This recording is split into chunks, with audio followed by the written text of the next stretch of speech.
Welcome to Salon Conversation. This one is about my facelift, which I think has probably been the most viewed or the most commented on or liked or something, which is really fascinating for me. And I think it proves the point that people are sick of hiding in the shadows or feeling like they can't really have what they want to have done or do what they want to do.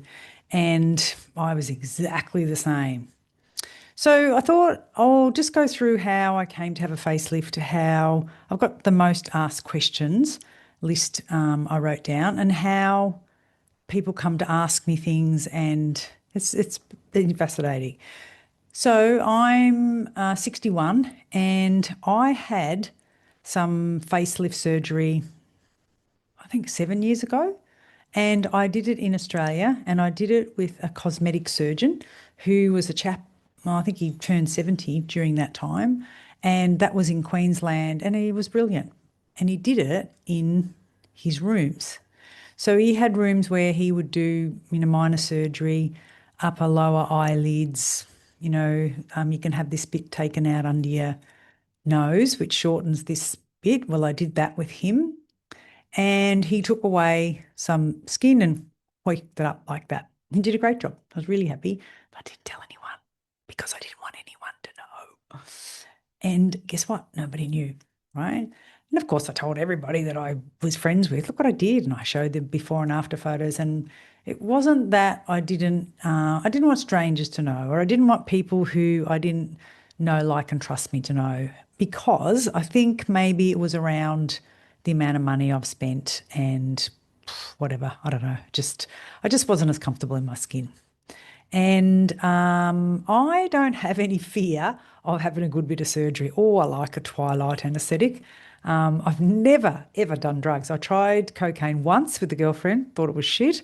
And I've never smoked a bong. I've never done tablets of the sorts. I just haven't. Like, I don't really know why. I just haven't. But I do like a twilight or a drug in a hospital with a surgeon.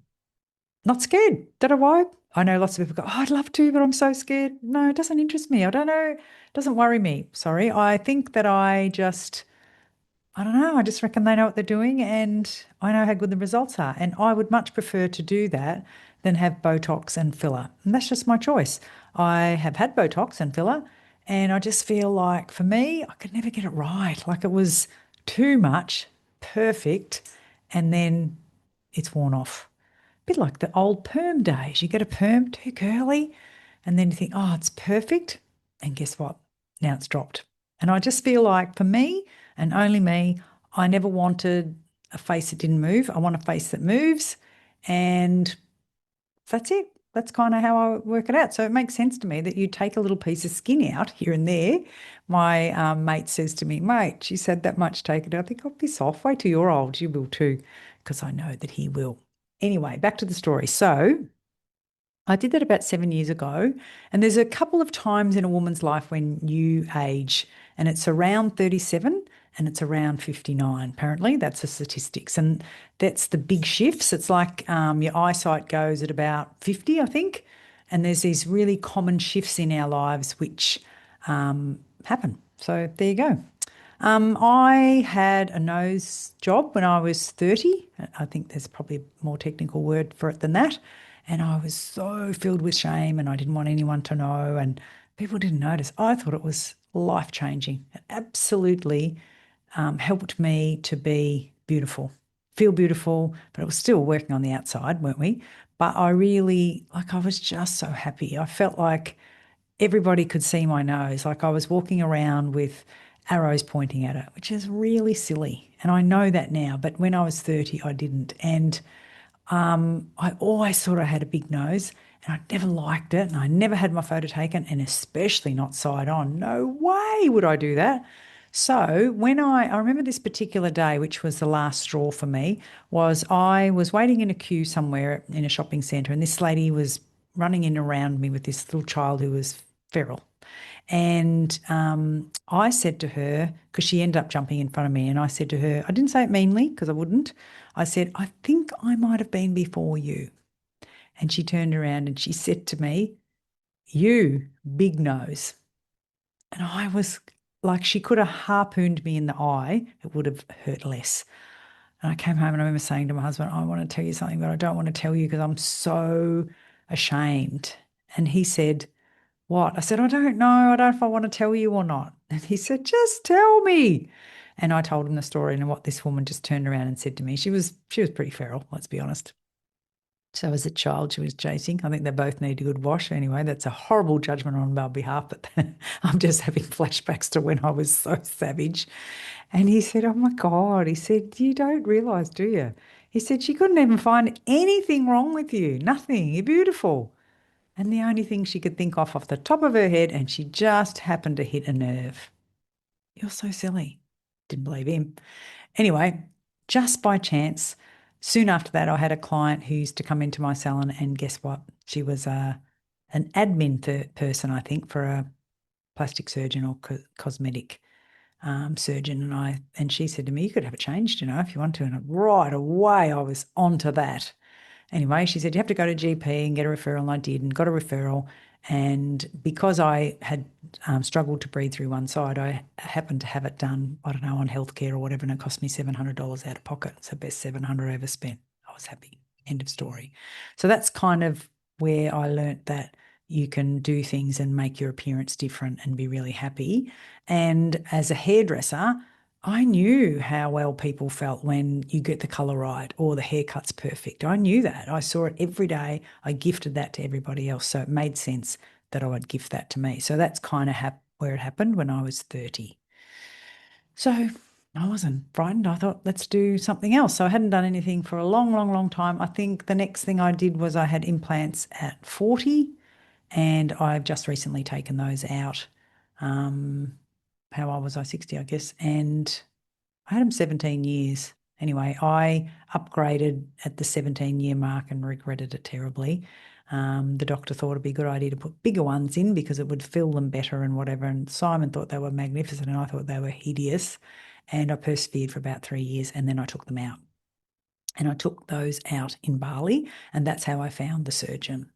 So I'd made up my mind that I really wanted to change my life because I felt this, and I didn't realize at the time that I had ADHD, but I felt this need to simplify, perhaps. I was struggling with mental health and I was allergic to things. Like if I had a lot of sugar, I would end up not sleeping. My face would puff up. I look like I would say bread face. Have you ever made your own bread and it rises? That's what my face used to look like.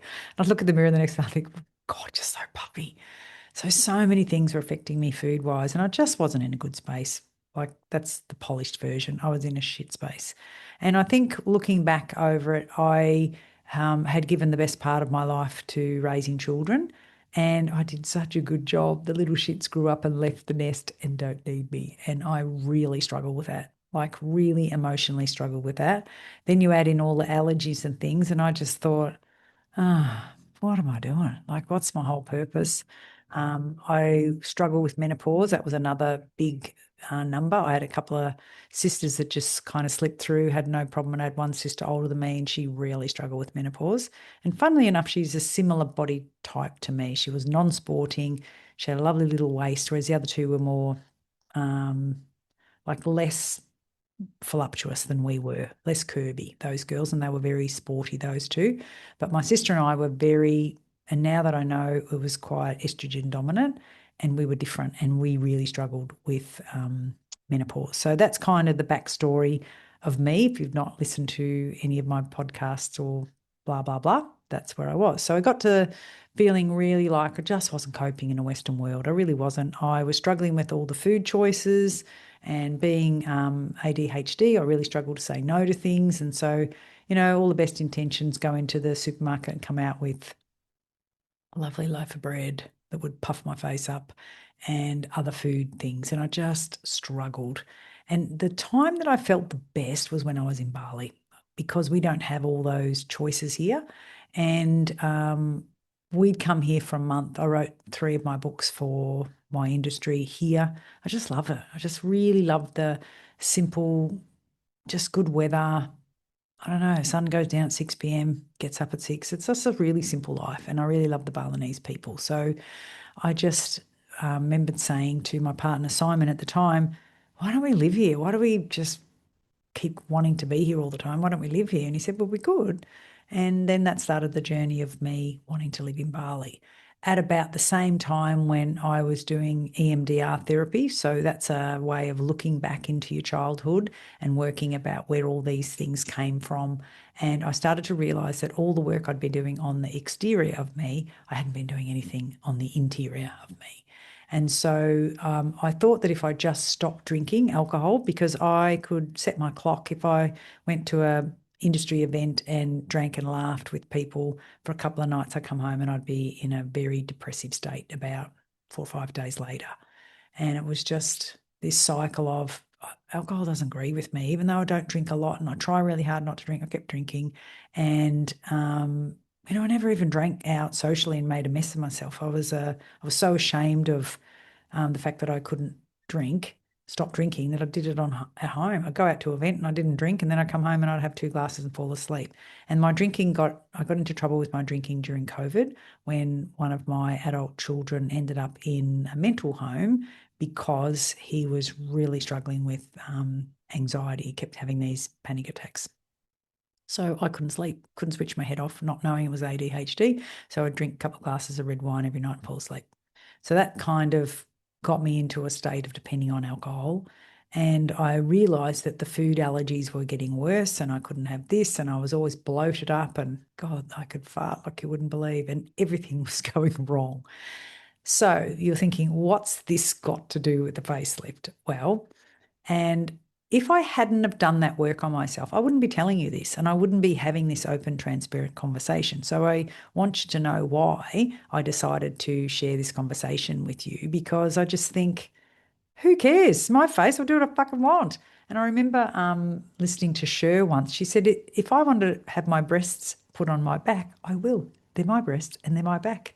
And I really feel like that now. But for a long time, I had a lot of shame around what I did or what I spent on myself. And I think that that speaks to a lot of women.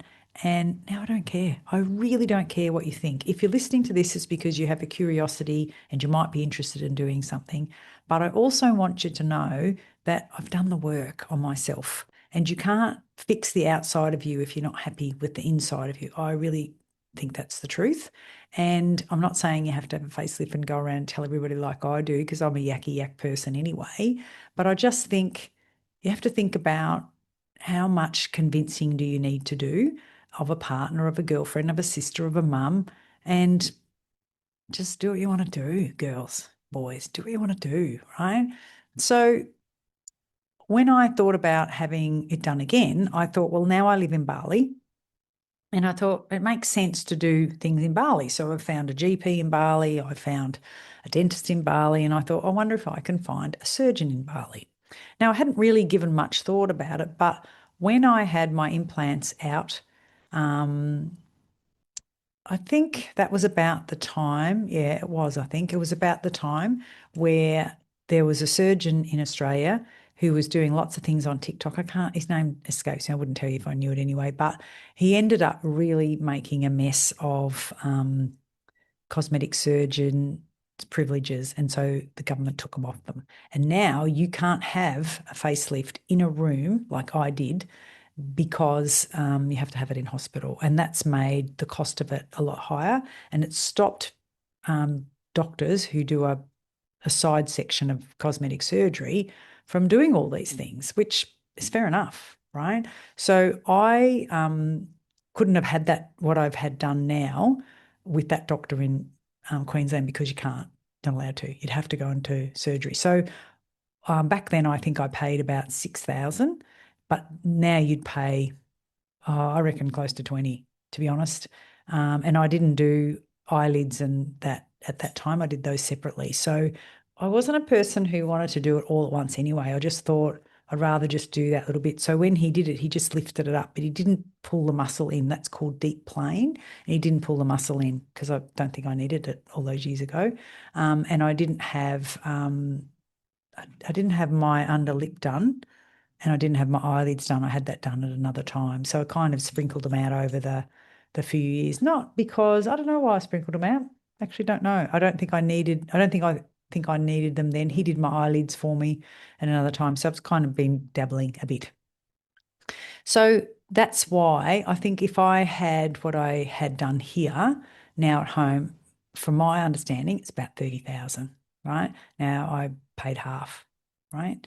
So um, big difference.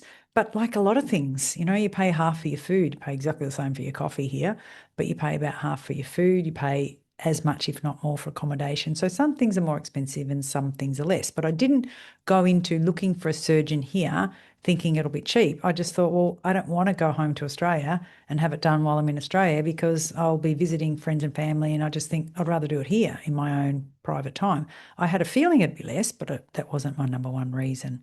So I think you need to understand that I have really good skin. I've always had really good skin. My skin bounces back like a motherfucker. It's so good. Like I had twins 17 months after I had my daughter, and she was £9 two, I think, and the twins together were £9. I didn't have a stretch mark. Like I've got incredible skin thanks to my mother, right? So I have really good skin. The other thing is I don't drink, I don't smoke, I don't eat Pringles, I don't drink Diet Coke, and I exercise. So like a healthy friggin' nut job. So you won't get a good result if you're a smoker, and you won't get a good result if you're heavy, and you won't get a good result if you drink a lot and you eat shit. Like you just won't. So just so you know, people look at my results and go, wow. And I think, yeah, I know, but that's because I'm this squeaky clean health nut. My three top values are healthy, wealthy, and kind. That's it, right? So, of course, I care about my health. And I'm allergic to Disprin when I was a kid, penicillin. I can't take any endo or any ibuprofen, can't even say that word, can't take any of those things, right? So I've always had this sensitivity. I was allergic to eggs when I was about 15. Got over that, it was only a spring or something. I don't know what happened there, but I've always had allergies. So I've always been a bit of a sensitive soul. And that brings me to the next point. I got really sick before I came to live in Bali because I had this, what they call a toxicity overload. And unbeknownst to me, the Nivea that I've been putting on my skin for 30 years it's like a poison and you shouldn't be using it. And anything that you put on your skin soaks into you, right? So we know that because my HRT, hormone replacement therapy, is put on my skin every day and it soaks into me, right? So everything. Whereas I was led to believe from beauty therapists that no, the molecules aren't small enough and it doesn't soak in. And I'll argue this till I'm blue in the face. But you're wrong. It does. Your skin is an organ and it protects you from the world. And if you put things on your skin, it's the same as swallowing them. So my theory is if I wouldn't need it, I'm not going to rub it on my skin. So now I use coconut oil, pure organic coconut oil, right? And I have stopped doing peels and all sorts of things on my skin because I just wanted to reset. And I stopped putting all that stuff on my skin. It's an app. There's one called Think Dirty, and then there's another one I had was called On Skin, and I paid $60 for it. And you can scan all of your things, sunscreens, all of your products, and it'll tell you how toxic it is or it isn't. And so I've got my toothpaste and my cleansers and all of that. I've gone through the whole lot, and I've got things that are non-toxic. In fact, I use lipsticks that don't come off, which is people tell me that's not good, but I take it off at night. I don't eat it. Whereas the other lipstick, I believe that when you put it on and you talk as much as me, you'll eat that lipstick. So I just don't want to ingest things because I'm a really sensitive soul. Don't know why, I just am. And when I stop doing all those things, I cannot tell you how much clearer my brain is. Like I thought I had dementia because I really struggled, right? So when I stopped doing all those things and had a real cleanse out, I can't believe how well I am. Then I moved to Bali and we don't have all the choices that we had at home. So that made it much easier for me to eat clean. And I did metabolic balance, which is something you can do through a naturopath, which will give you a blood test and you'll find out all the food you can take. And I cleaned my gut up. And so I'm pretty damn healthy, right? So That's what I want to get to before I say how I chose the surgeon and how that come to be, right? So I had a really, really, really bad time with toxicity. And when you think about it, I was a hairdresser in the 80s and we used to soak our hands in perm solution while we winded the rollers, right? So you think about that. If I was to wind 3 perms a day, which I easily did, my hands were soaking in a chemical strong enough to curl your hair for 3 hours every day, 5 days a week. Like, that is horrific what we did. We didn't know any better. Not only that, we went around and had a big can of Silhouette and we sprayed that on our hair. and like, just some of the dumb shit we did. All the peroxides and the chemicals were nasty back then. And I inhaled them all. So is it any wonder I got into trouble? And that's why some people get into all sorts of trouble, because they just can't tolerate that stuff. And other people can. It's like some people smoke until they're 90 and they don't ever die of anything related to smoking. And other people smoke and get lung cancer when they're young. Like, I just am a person who has to be careful. That's all. I think we probably all should be careful, but that's just me. So the allergies, and then the mental breakdown of my children not needing me and feeling like, well, what am I, a ham sandwich? I joke and say I never got a Rolex watch. I never got a send-off party. I just got made redundant without a payout.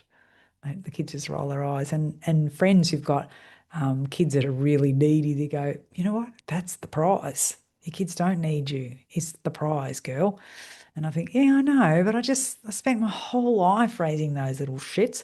And now they've grown up and got their own houses, their own jobs. And yeah, if you ring them, they go, oh, hi, Mum, how you going? But I don't know, it's a different wavelength and they're just not needy. And when you think about it, neither am I. So doesn't it make sense that I would raise really strong, independent women and men? Of course I did. Anyway, there's a whole 47 therapy sessions on that one.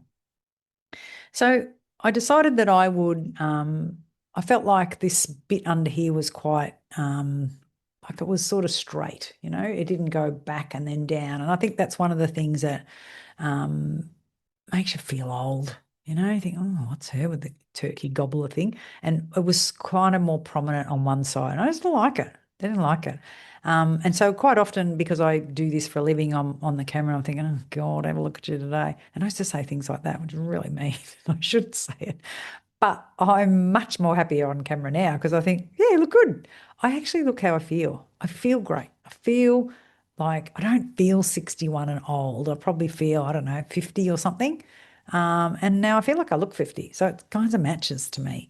And one of the big things which I never thought I'd cope with is I stopped colouring my hair. And I'm thinking, how am I going to stop colouring my hair? I'm a hairdresser. I love colouring hair. I loved my red hair. I loved it. I had extensions. I was colouring my hair every 3 weeks. Hello, of course I've got toxic overload. Like, I just overdid it. So, and not colouring my hair was a big, big shift to me. I just thought, oh, I'm this grey-haired lady. So I liked it when it was really short. And then I've gone through this horrible patch that's lasted for about 6 months that I don't like my hair at the moment. Some days I do, but mostly I don't. I feel like it's round nana. So I'm really looking forward to having a ponytail and putting up high and, yeah, just doing something different all the time. Loved it when it was short and cute. I loved it then. And then I've had to, like anyone who grows their hair knows, you've got to get over that hump. So how did I find the surgeon? So I did some Googling and I asked around and nobody had a facelift, so no one could help me. And so then I made some inquiries with a couple of doctors and tried to get an appointment. And the funny thing here is they're not sort of, it's very different in Australia, whereas if you made an inquiry for a cosmetic surgery or something like that, they get back to you. Here they don't. They just don't, right? It's weird. So you have to almost have an annoying personality like me that just goes, hang on, let me ring again. And then, of course, there's a language barrier. So you ring and they go, sorry, talk WhatsApp. You think, oh, okay. So they like you to text in WhatsApp because the language is a problem and no one sends you an email. I never received one email from anyone. Like, even to do your blood tests and everything, it's in a WhatsApp. I'll text you and they just text you and it says standard, your appointment is there, come at this time, whatever, whatever. So anyway, I made some inquiries and found two, and then I ended up going to one, and I hadn't been to the second one yet. And then for some reason, that one, I think it was a female, had found her way to be away when my appointment was, so it got cancelled. I thought, "Oh, okay." So the one I went to see, I went to a hospital here and I waited and waited, and I finally got in. He was like, I don't know, an hour and a half behind. I'm thinking, mate. Anyway, I got in and that was all well and good and everything. And then he said, yes, we'll send you how much cost and if we can do it and when. And there's a couple of months waiting list. So I said, that's okay. No worries. Never heard from him. So I'm thinking, oh. So then you ring or you text again and you, excuse me, and you can see someone's read it and they haven't got back to you. And I'm thinking, oh, this is hopeless. And I thought, okay, I need to start again. And I had a friend here and she'd had an accident and she ended up in surgery in the middle of the night because she'd had a terrible motorcycle accident. And this surgeon came in and stitched her up. And she showed me on her eyebrow and she said, oh, this is just amazing. But you had to pay up front. I think she paid about 10,000 and she had to find the 10,000, get it into a Wise account and pay for it. And so you can imagine that she said she was the Tinder swindler sitting up in bed with an ice pack on her head, trying to find the money in the middle of the night for him to operate, for a person to operate. So they called this surgeon in and he came in and did it and it was brilliant. And she said to me, try mine. Right. She said, I don't know if he does facelifts and that, but I know he stitched me up and have a look. It's wonderful. I said, okay. So she gives me the number and she said, I'll give you the number of his assistant. But she said, don't just give it to anyone because she said, it's really hard to get his attention and to get in the queue and be known. So don't just give it to anyone. So she gives it to me, the name of the girl, the receptionist, and I ring her and I said, I'm wanting to make an appointment because blah, blah, blah. And she said, how did you get in touch with? And she said the name of the surgeon that I'd been to see, that I couldn't get him to call me back. I thought, oh my God, this is hilarious. And I said to her, that's him. She goes, well, you're good. You're in now because you've got her and she'll look after you. Like there's such a demand for what they do that they, or the good ones, or the one that I know, that they don't even want to talk to you. They don't even want to have anyone come from the outside. How I slipped in under the radar, which it's an accident. And that's why I'm not giving you the name of the surgeon because I don't want him inundated with people that might or might not come or waste her time. And like she's under the pump. If I send her a message, I might not get a message, an answer for 2 days. That's fine. I don't care. But it's not like in Australia. It's not. It's just really, really different. And you have to play the game that they play here, which is just relaxed and cool and it's island time. So once I got that person, then she said, okay, no worries. Have you been here before? And I told her and everything. You don't fill out any forms. It's weird. And then I went in to see her again. And just because I'm full of beans, she kind of remembered me. I don't know. But it was really funny. And she goes, oh, it's you. And I said, yes. I said, you didn't call me back. I said, this is bad. If we were dating, I would not date you again. And she's laughing. And so I think just my bubbly personality meant that she remembered me. And anyway, we booked it in. And I had my breast implants out from him. And he was brilliant. It was really cool. But what I also found was really interesting is like they said, come at 2 o'clock and we'll operate at 6. Well, I'm still waiting in the rooms at 8:30 p.m. thinking, where is he? What's going on? Never heard it from anyone. So you can go out to the foyer and say, hello, have I been forgotten? No, no, no, no. He coming. He busy. Okay. So it's really different. Like it's really different. Anyway, I had the surgery and he did a great job. It's really, really good. And then you go back and see him a few times and whatever. And so that's kind of how it come to be. And then when I thought I will get my face done, then of course I just went back. And it's like if I went today and wanted to have it done in 4 months' time, they won't talk to you about that. No, I cannot do. Like you need to be ready to do it in maximum 3 months. They're not booking for next year. Like it's too hard and they don't want to play that game. They said because people change their mind too hard, we just do the next few.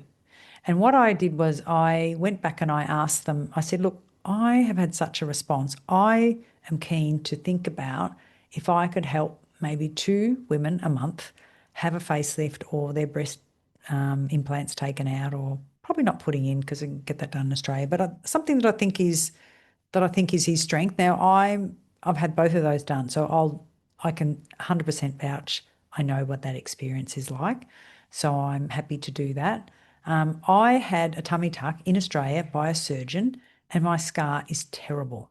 It's terrible. Now the reason I had the tummy tuck wasn't because I had great skin. Like I told you, I didn't have it because I had too much loose skin and I wanted to. I'm a tiny little tot. I had it because I had separation from my muscles because I had these two pregnancies that were both big.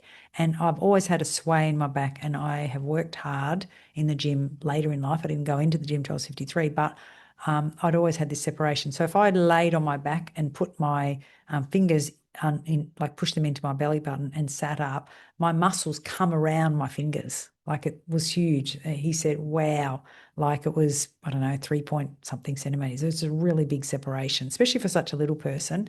So I had that done in Australia. So when I had it done, and then he put this scar right across the part of my tummy that protrudes the most. And now I've got like a little shelf where the scar sits, and then my estrogen dominant body type, the fat sits on there, and now I've got this podge, which I've never had before. And I'm thinking, oh, this is worse. Admittedly, my back is amazing and I don't have any back pain, and that's really good. So I'm really grateful for that. But I will be getting this doctor to fix my scar at some stage. It's not, it'd be nice to have it done, but financially, I think I'll probably wait. I don't know.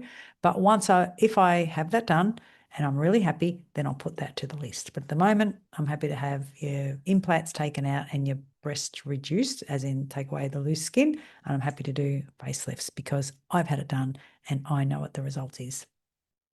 Having said that, I think you need to understand how long does it take and what do you do and what would the cost be. I think you could have 10 days in Bali, 2 weeks in Bali, stay in a reasonable hotel. And if I'm your concierge and I take you through all of that and your facelift, and I reckon instead of paying the 30 that you pay in Australia, I'm sure that you'd pay 17, 18, so about half, right? And I've had a couple of girls who've had it done in Australia just recently, and they paid 30, 33. One even paid 60, but she had the pizza with a lot, that one.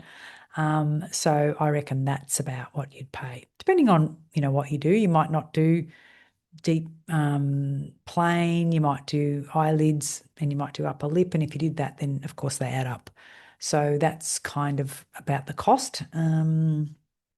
Did it hurt? No, it didn't hurt. Like they give you drugs. Hello. I shouldn't say it didn't hurt, but I don't really have a problem with pain. I don't worry. Like I just think, oh, it hurts, give me drugs. That's fine. Right. And remembering that I can't have the ones that go, whoa, I can't have those ones. But we've worked out one that I can have, and it doesn't make me high, but it does take away the pain. But this doctor's really keen on you not taking too many. He says, just take Panadol. The red one's good, he says. And I think, oh God, I'd like a better one than that, thanks. But he's very keen on you not having, he said, you don't heal as well if you're full of drugs. He said, if you can tough it up and sleep, you'd be better off. So I do like that about him. How long to recover? You have to wear this thing on your head. And that's probably the thing that's the hardest because most people would want to hide. So you come out and you have like a scar all around your ear like that. So that's where all the skin comes up. And then up here, you can't really see. On this side, one's changed. I don't know if you can see. Yeah, see there down the bottom. I don't know what happened there, if a stitch opened or not. Doesn't matter because it's in my hair. But if it was somewhere more obvious, I probably would have gone back. I didn't even see it because it was in my hair. Didn't bleed or anything. It just, like when you look at it, the line goes straight and then it kind of opens a little bit at the end. And that's the truth. Surgery is different for everyone every time. And I don't think I did anything that would have made that stitch expand on the end. I don't know. So that's a risk with anything that you have done. The same as my tummy. I didn't think to, when I think back now, what I should have done, and he did a great job of stitching me together. I'm not complaining, but what I should have done was gone to a tummy tuck specialist or did a bit more work. But because he'd swapped my implants over a couple of years earlier, I just thought he did a good job and I'll just go to him again. And when I did choose that surgeon, I found three. One was that man, I don't know if they locked him up, but Dr. Lanza, was that his name? Can't remember. Oh, now the sun's on me. And he was one of them. So I did three. Another one, I don't know, I couldn't get in. It was a long waiting list. And then I found this other one. And he came recommended from someone I knew. So you're going to build a kitchen, you need to get 3 quotes. If you're going to do anything to your body, you need to get 3 quotes. It's as simple as that. And you'll pay for those quotes. In Australia, you'll pay, I don't know, $350 for each one of them. And I think you should. That's just my opinion. You can be lazy and go, oh, my girlfriend used that one and used that one. Now the sun's on me. And you could, but I think the risk is higher. And I think if you were going to have a tummy tuck, go to someone who's a tummy tuck specialist. And I didn't do that. And what I've found since that, this surgeon that I found in Bali, he does 2 a week. That's it. I thought, no wonder you can't get into him. He is like a lecturer in a university for surgery, and he does hand surgeries, but he does the facelift and the boobs and the few things like that because he likes it. Makes him happy. Make women happy. Make me happy, he says. He's not he's like the sales prevention department. He told me, you don't need it, go away, you're already beautiful. I said, listen, I'm paying, so listen to me. He goes, okay, I'll listen. But he's very, you're beautiful, you're fine.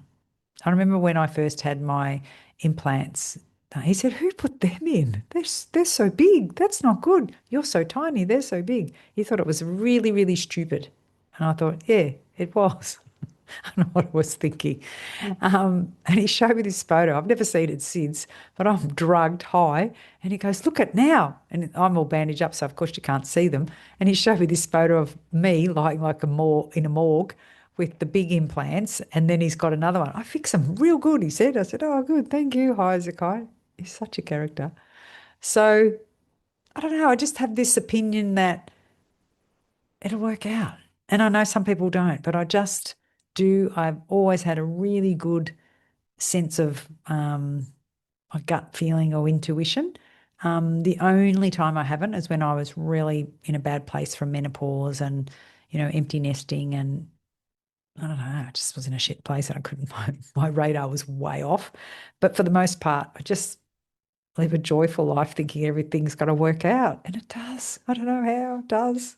Whereas I'm really perplexed that some people go, oh, that can happen. And, like, did you know this is happening in Bali? I think, no, and I live here. So stop watching the news. Like, I just don't get involved in all of that negative shit. So you might call me naive. You might call me ignorant or not worldly. I don't care. I think I'm happy. I really like who I am. I've worked really hard and fighting for my right to just be who the fuck I want to be. And I don't need anyone's approval. But if you're someone who thinks, yeah, I'm hiding in plain sight too. And that's what I was doing. I was hiding in plain sight and I got all mixed up with the physical appearance, verified if I was valuable or not. And that's rubbish. It's who I am and how I serve people and how I feel about myself. That's the gold standard.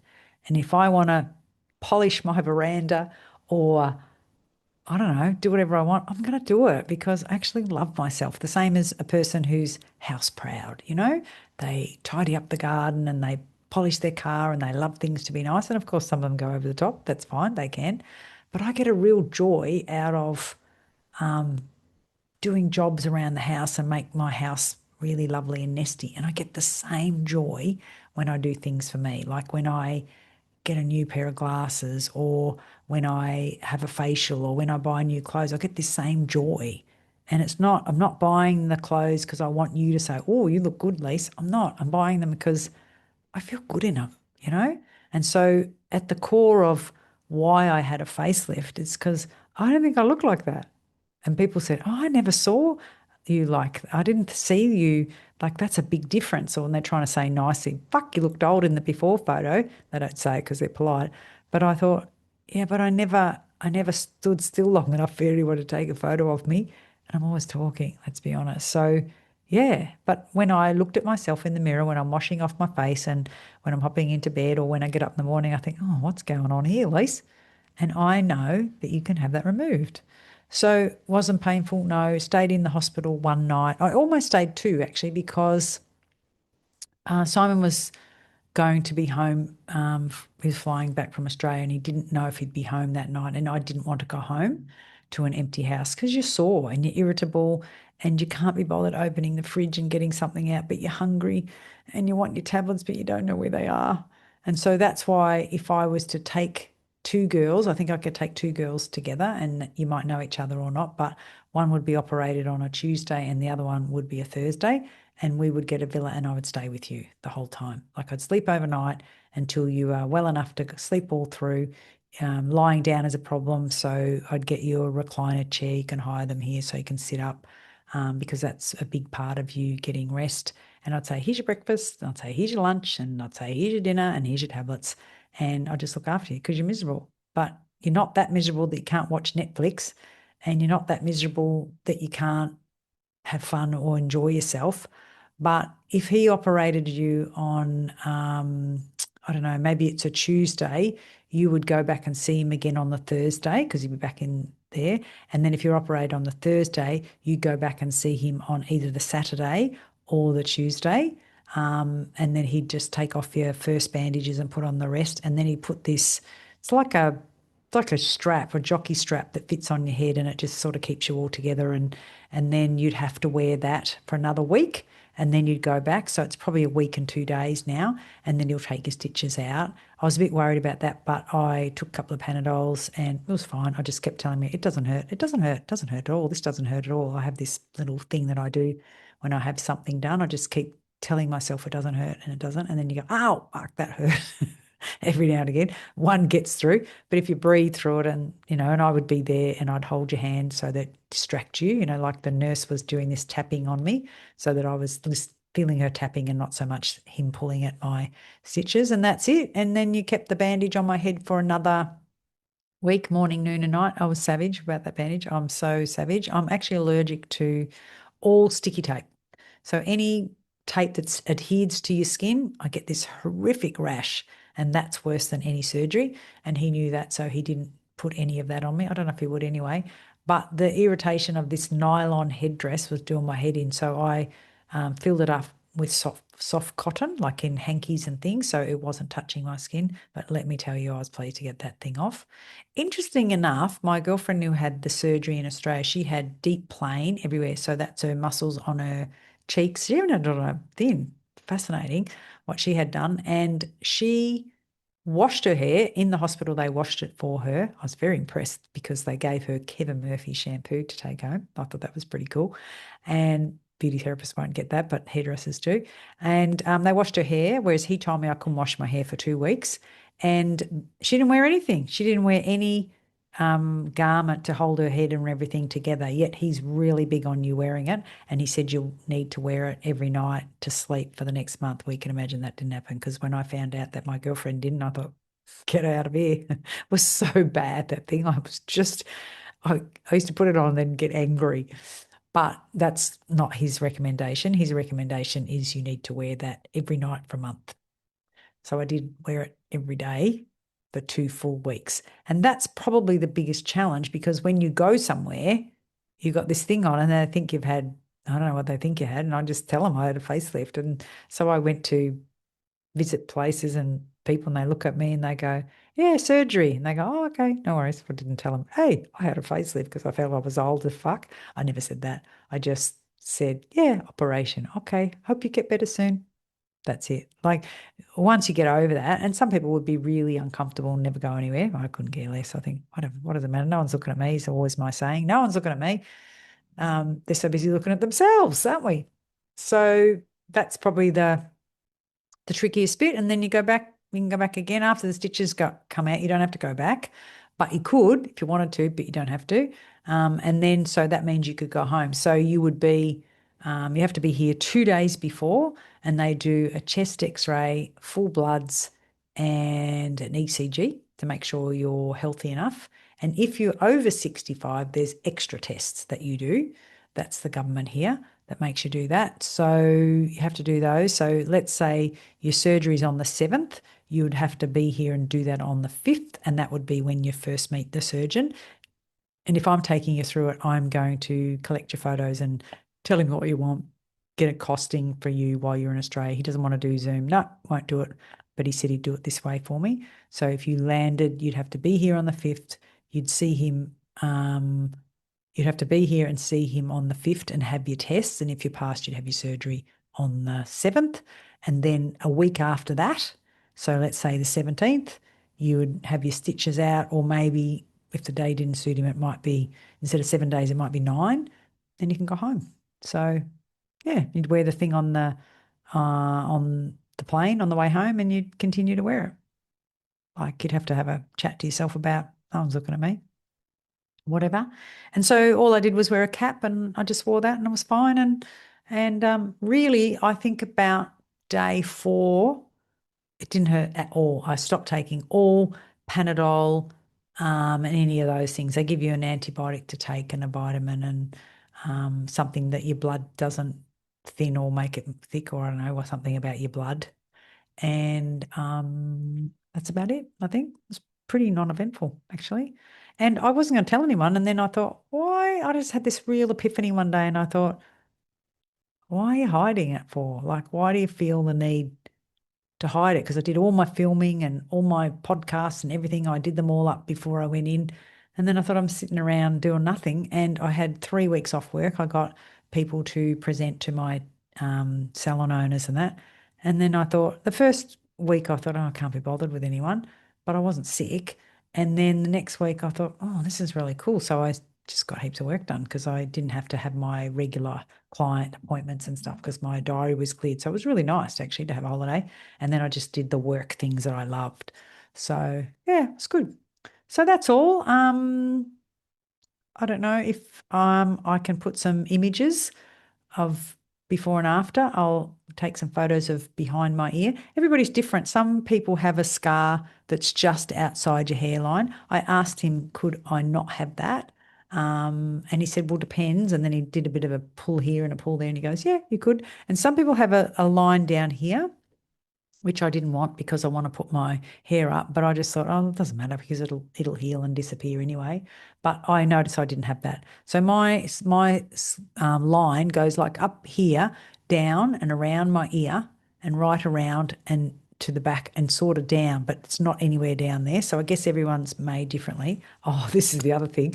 When you wake up, they give you the bit that they chop out. Seriously, it's in a little Ziploc bag, and you think, what's in here? And you open it up and you think, oh my God, it's gross. So I've got a picture of the bits they chopped out. Fascinating. And it's not 1.5 inches like you think it is. It's about, I don't know, like, it wouldn't be a centimetre. They're long strips, about, I don't know, 4 inches long, but they're only about 0.5 centimetre, like this long wiggly line. And I think there's 4 of those and 2 little short bits. And when I had my breast implants out, I remember packing up to come home, and I thought, because that was a really easy operation, putting them in was difficult, and sore, and like, but taking them out was easy, as far as pain and stuff. And I thought, what's this? It was really heavy. And I opened it up, and it was my breast implants. They gave them back to me. I'm thinking, oh my God, what am I supposed to do with them? Use paperweights. So I brought them home, and I gave them to Simon. I said, there you go, darling. You've got them. You can put them under your pillow. And if you ever feel like them, you can just play with them, and I won't say a word. So how funny is that? So there must be a law, because I know in Australia they don't give them back to you. I don't know what they do, pop them in the bin, I suppose, but they certainly don't give you any or show you any bit. I know another girl who had a tummy tuck, and they showed her how much they cut up. They didn't show me. I didn't ask, and they didn't show me. So I don't know if everyone does or doesn't have to do it, but I've only had these 2 surgeries, and both times I got given back. And I know other people here who have it given back to them. I suppose technically this is mine, yeah. But it was kind of nice to see the bit. Like, I looked at it. I didn't look at it first because I was too miserable and thought, oh, that's gross. But then the next day I looked at it, and I thought, oh, I probably should have looked the first day. It's all gone a bit brown and yuck. And I just thought, oh. So that's all. I think I've got it all covered. So I'm not telling you who the doctor is, because it's my little prize and my little connection, and I want to protect him because I absolutely love him. Did it hurt? How long to recover? Reason for my facelift. I think we've done it. I think that is a wrap. So hopefully that was helpful. And if it is, and you know someone else who, is curious and wants to have a chat about it, then send them the podcast. And yeah, if I've missed something, just reach out. If you felt it was helpful, let me know. It's always nice, because I feel like I'm talking to no one. And yeah, hopefully that was helpful. Bye for now, and I'll see you in another one. So there's a salon conversation. How was your facelift? Good, thanks. How was yours? Have a good day. Bye for now. I hope you enjoyed that conversation and had a laugh or two. Now, if you would like more information on what was just discussed, or even just to connect with me, check out the links in the show notes. It would mean the world to me if you would like and share this podcast with a friend or someone that you think will enjoy it, so that we can continue to grow this community together. And I look forward to seeing you next week.